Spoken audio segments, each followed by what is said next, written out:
ദൈവത്തിൻ്റെ അതിപരിശുദ്ധമായ നാമം വാഴ്ത്തപ്പെടുമാറാകട്ടെ. എൻ്റെ എല്ലാ സഹോദരങ്ങളും സന്തോഷത്തോടു കൂടി ആയിരിക്കുന്നു എന്ന് ഞാൻ ദൈവത്തിൽ വിശ്വസിക്കുന്നു. നിങ്ങളെല്ലാവരും ദൈവം അനുഗ്രഹിക്കട്ടെ എന്ന് ആത്മാർത്ഥമായി പ്രാർത്ഥിച്ചുകൊണ്ട് എല്ലാ ദിവസവും ധ്യാനിക്കുന്ന പോലെ ഒരു തിരുവചനത്തിലേക്ക് നമുക്ക് നേരിട്ട് പ്രവേശിക്കാം. ഫിലിപ്പിയ ലേഖനം 1-ാം അധ്യായം അതിൻ്റെ 5-ാം വാക്യം വായിക്കുന്നത് ശ്രദ്ധയോടെ കേൾപ്പിൻ.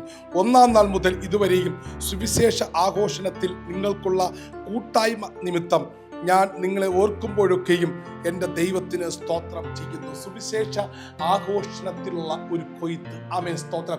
ഫിലിപ്പിയ ലേഖനം വളരെ വ്യക്തമായിട്ടും 4 അധ്യായങ്ങൾ അടങ്ങിയിരിക്കുന്ന ഒരു അധ്യായമാണ് ഫിലിപ്പിയ ലേഖനം. ഓരോ അധ്യായത്തിനകത്തും ദൈവത്തിൻ്റെ ചില മർമ്മങ്ങളെ ദൈവം ഒളിപ്പിച്ചു വെച്ചിട്ടുണ്ട്. 1 മുതൽ 5 വരെയുള്ള വാക്യങ്ങൾക്കകത്ത് സുവിശേഷ ആഘോഷണത്തിൻ്റെ ഒരു കൊയ്ത്തിനെ കുറിച്ച് വളരെ വ്യക്തമായും പൗലോസ് അപ്പോസ്തലൻ പ്രതിപാദിക്കുന്നുണ്ട്. 2-ന്റെ 1-ാം വാക്യത്തിൽ ആത്മാവിൻ്റെ ഒരു കൊയ്ത്തിനെ കുറിച്ച് വളരെ വ്യക്തമായിട്ടും പറയുന്നു. 3-ന്റെ 10-ാം വാക്യത്തിൽ കഷ്ട അനുഭവങ്ങളുടെ ഒരു കൊയ്ത്തിനെ കുറിച്ച് വളരെ വ്യക്തമായി പറയുന്നു.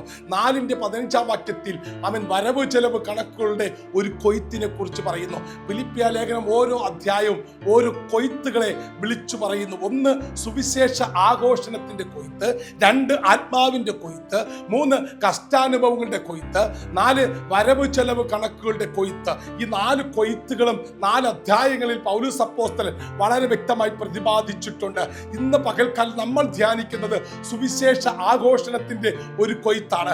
എന്നെ ദൈവം വിളിച്ചിട്ടുണ്ട്, വേർതിരിച്ചിട്ടുണ്ട്, ദൈവഭാഗത്ത് നിർത്തിയിട്ടുണ്ട്. ഞാൻ ആരോടെങ്കിലും ഒരു ദിവസം ഒരു നേരമെങ്കിലും ഒരു വ്യക്തിയോടെങ്കിലും സുവിശേഷം പറഞ്ഞിട്ടുണ്ടോ? ദൈവരാജ്യത്തെ കുറിച്ച് പറഞ്ഞിട്ടുണ്ടോ? നിത്യതയെ കുറിച്ച് പറഞ്ഞിട്ടുണ്ടോ? നിത്യജീവനെ കുറിച്ച് പറഞ്ഞിട്ടുണ്ടോ? യേശുവിന്റെ വരവിനെ കുറിച്ച് പറഞ്ഞിട്ടുണ്ടോ? ഈ വചനം എന്ത് പഠിപ്പിക്കുന്നു അതിനെക്കുറിച്ച് മറ്റുള്ളവർക്ക് പറഞ്ഞു കൊടുത്തിട്ടുണ്ടോ? ഒരു ട്രാക്റ്റിംഗ് കൊടുത്തിട്ടുണ്ടോ? എൻ്റെ വീട്ടിന്റെ തൊട്ടടുത്തുള്ള ഒരു വ്യക്തിയോടെങ്കിലും യേശുവിനെ കുറിച്ച് സംസാരിച്ചിട്ടുണ്ടോ? ദൈവം എന്തിനാ എന്നെ വിളിച്ചത്? എന്തിനാ എന്നെ അഭിഷേകം ചെയ്തത്? എന്തിനാ എന്നെ പെന്തക്കോസ്ത് അനുഭവത്തിൽ നിർത്തിയിരിക്കുന്നത്? ഞാൻ ആരോടെങ്കിലും ഒരു നേരമെങ്കിലും സുവിശേഷം പറഞ്ഞിട്ടുണ്ടോ? 10 ട്രാക്റ്റ് എടുത്തുകൊണ്ട് ഏതെങ്കിലും പട്ടണത്തിൽ ചെന്ന് 10 പേർക്ക് കൊടുത്ത് ദൈവത്തിന്റെ ശുശ്രൂഷയുടെ ഒരു ഭാഗമായി മാറിയിട്ടുണ്ടോ? ഇവിടെ ഇതാ പൗലോസ് അപ്പോസ്തലൻ ഫിലിപ്പിയ സഭയെ നോക്കി പറയുന്നു. ഫിലിപ്പിയ സഭ ഏറ്റവും അനുഗ്രഹിക്കപ്പെട്ട സഭയാണ്, ഏറ്റവും അനുഗ്രഹിക്കപ്പെട്ട ദൈവിക അനുഗ്രഹമുള്ള സഭയാണ്, മറ്റുള്ള സഭകളെ അനുഗ്രഹിക്കുന്ന ഒരു സഭയാണ്, മറ്റുള്ളവർക്ക് നന്മ ചെയ്യുന്ന ഒരു സഭയാണ് ഫിലിപ്പിയ സഭ. ആ സഭയെ നോക്കി പറയുക, സുവിശേഷ ആഘോഷണത്തിന്റെ ഒരു കൊയ്ത്ത് ഫിലിപ്പിയ സഭയ്ക്കുണ്ട്. ആമേൻ. ആത്മാവിന്റെ ഒരു കൊയ്ത്ത് ഫിലിപ്പിയ സഭയ്ക്കുണ്ട്. ആമേൻ. കഷ്ടാനുഭവങ്ങളുടെ ഒരു കൊയ്ത്ത് അവരുടെ സഭയ്ക്കകത്ത് അവർ വെളിപ്പെടുത്തിയിട്ടുണ്ട്. വരവ് ചെലവിന്റെ കണക്കിൽ അവരൊരു കൊയ്ത്ത് ആ സഭയ്ക്കകത്ത് വെച്ചിട്ടുണ്ട്. ഈ പകൽക്കാലം ആമേൻ എന്നെ ഏൽപ്പിച്ച ദൗത്യം, എന്നെ ഏൽപ്പിച്ച ഉത്തരവാദിത്തം കൃത്യതയോടെ ചെയ്തിട്ടുണ്ടോ എന്ന് ഇന്ന് പകൽക്കാലം ഒരു ആത്മപരിശോധന ചെയ്യുവാൻ ഞാൻ നിങ്ങളെ പ്രബോധിപ്പിക്കുന്നു, ഞാൻ നിങ്ങളെ ഉത്സാഹിപ്പിക്കുന്നു, ഞാൻ നിങ്ങളെ ചിന്തിപ്പിക്കുന്നു.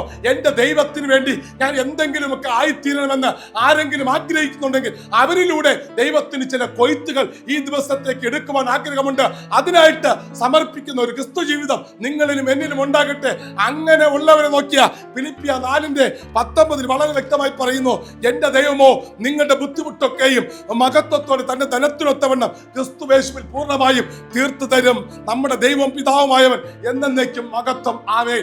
ദൈവത്തിന് വേണ്ടി എരിയുന്നവരെയാണ് ദൈവത്തിന് ആവശ്യം. അവൻ ദൈവസഭയ്ക്ക് വേണ്ടി നിൽക്കുന്നവരെയാണ് ദൈവത്തിന് ആവശ്യം. ദൈവത്തിന് വേണ്ടി അവൻ ഒരു സാക്ഷിയായി നിലകൊള്ളുന്നവരെയാണ് ദൈവത്തിന് ആവശ്യം. അങ്ങനെ ഉള്ളവരിലൂടെ ദൈവം ചില കൊയ്ത്തുകൾ ദൈവം പുറപ്പെടുവിക്കും. അതിനായിട്ട് ദൈവം നിങ്ങളെ സഹായിക്കട്ടെ ആത്മാർത്ഥമായി പ്രാർത്ഥിച്ചുകൊണ്ട് നിർത്തുന്നു. God bless you. Jesus loves you. God be with you.